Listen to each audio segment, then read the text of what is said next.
Hey, this is Flori with another thought. Today we have one by Dan Oswald, and he says something like that. Communication must be hot, and hot stands for honest, open, and two-way.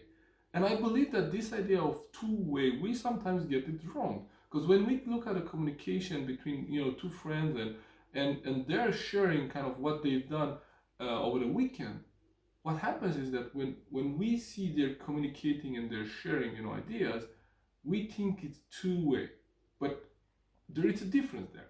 What happens most often when someone comes the next day into the office and share about what happened during the weekend, and that they try a nice restaurant during the weekend, when they tell that to one of their colleagues, what happens is that the person, instead of asking more questions about the first person experience and trying to learn more about that, what happens is that they tell about their experience in the weekend. And instead of asking more questions and allowing the person to really develop on that story, because they told that story because it was important to them.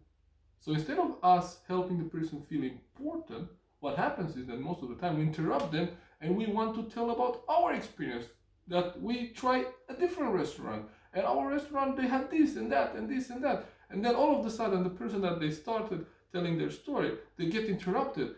But we want them to listen to our story. People wouldn't listen before they have been heard.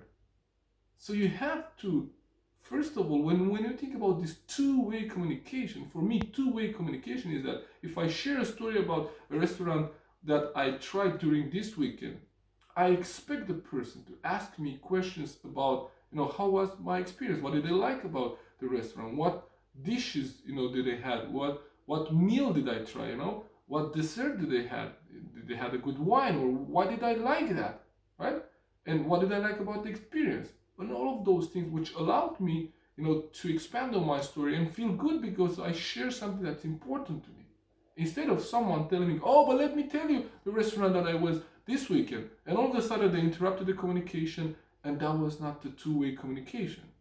And all of a sudden, what happens in that communication, in that exchange, is that the person which is not talking at that moment, they don't listen. They just shut up and keep their mouth closed until there is a big enough pause in the conversation, so they have the chance to jump in and tell them, yeah, but I understand about yours, but let me tell you mine. And so that's not a two-way string communication.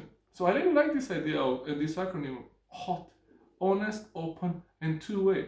So next time, when you have a communication with someone, you have an exchange with someone, and they share an experience, try to listen. Try to just give them a chance to share about it. Because this is what I learned.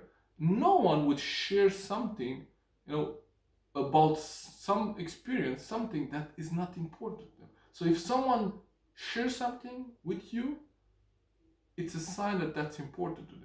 And the best way for you to add value to them is to ask them questions about that experience, or about that what I want to share, so they expand on that and they feel valued. Even if you had a better experience than that, you don't want to share yours and just stop them in the middle of the story. So that's what I believe is two-way communication. Like, I listen to you, and because by the questions that I ask, I show you that I listen to you. Thank you for tuning in. See you next time. Take care.